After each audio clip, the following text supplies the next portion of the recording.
فاكرين الولد اللي ضحك عليا في 500 جنيه؟ اما عطلنا عم على المصلحه بتاعته وتقول لي مفيش فلوس، وريني الشنطه اللي فيها ايه. هو عمال يرن عليا من الصبح وانا مش برد عليه. تفتكروا هو بيرن عليا ليه؟ انا قلت لازم ارن عليه قدامكم عشان نشوف هو عاوز ايه مع بعض. انا بكلمه من رقم تاني.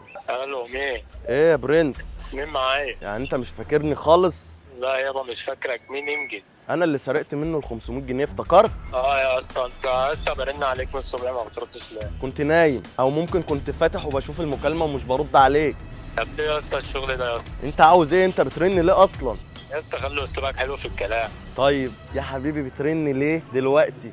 طب يا اسطى انت نزلت الفيديو الاول دلوقتي وعملت له مشكله، وعم اللي في السعوديه شاف الفيديو وابويا دلوقتي عامل له مشكله في البيت. يعني انت شايف ان انا عملت لك مشكله واللي انت عملته ده مش مشكله خالص؟ انا بقول لك اهوت حقك عليا، وبعد اذنك امسح الفيديو. لا مش مسح الفيديو. بقول لك معلش امسح الفيديو، بتاسف لك اهو.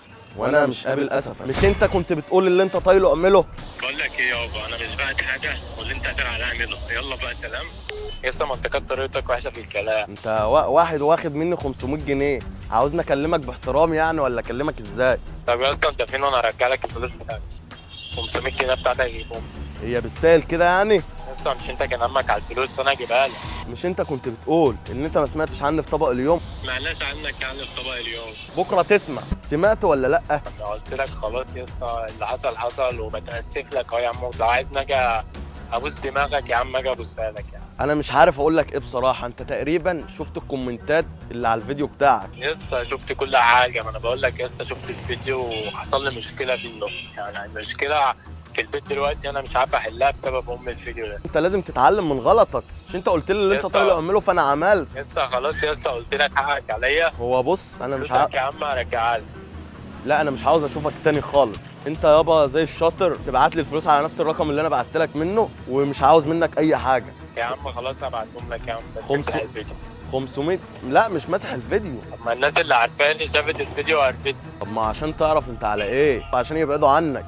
لا مش همسح الفيديو واللي انت بقى طايله اعمله. يا اسطى انت مطلعني وحش قدام الناس يا اسطى، وده مش الصوره الحقيقيه طبعا. والناس عماله تقول في الكومنتات ان انا بودراجي وشمام. مش الحقيقه طبعا. ازاي ما بتسيبش السجاده يعني ولا؟ يا اسطى انت كنت مستفزني يا اسطى ساعتها، قلت لي هديك فلوس لو جاوبت، وجاوبت وما ادتنيش حاجه. جاوبت على ايه؟ ده انت ما جاوبتش على اي سؤال من اللي انا سالته لك اصلا. ازاي يا اسطى انا مجاوب على اخر سؤال يا اسطى، وقلت لي انت كسبت لا ومعكش انا سالتك فلوس. اول حاجه 3 اسئله دينيه. اسم الرسول ايوه انت بس يعني اسم الرسول، قلت لي انك كسبت. اسم الرسول محمد عليه افضل الصلاه والسلام مش عارفه؟ انت مش مسلم كده. ده حاجه انت ما تخصكش ومالكش فيها. ازاي بقى؟ مش احنا مسلمين المفروض ننصح بعض؟ خليك في حالك يا عم، انت مالك انت؟ اللي انت شايفه. بس دلوقتي يا انا اسطى. بنصحك عشان دي حاجه هتتحاسب عليها يوم القيامه. تعرفش ان في يوم قيامه؟ طب دلوقتي يا اسطى انا عايز الفيديو يتمسح يا اسطى، وبعدين انا مش ماسح الفيديو، ويا ريت يعني تبعت الفلوس، ومش عاوز اعرفك تاني. يا اسطى خلاص يا اسطى. لا دي تاني مره اهوت ولا تالت مره، انا بتاسف لك، وبعد اذنك تمسح الفيديو. انا مش همسح الفيديو. وعلى فكره انا اصلا بصور تاني دلوقتي وهنزل الفيديو ده كمان. ويا ريت يعني تبعت الفلوس بالذوق. انا هبعت لك الفلوس. بتقول ايه؟ هبعت لك الفلوس على نفس الرقم، وبعد اذنك امسح الفيديو. لا ابعت لي الفلوس بقى ونشوف حوار الفيديو ده بعدين. انا هبعتهم لك اهو. هقول لك نصيحه، اعتبرها من اخ.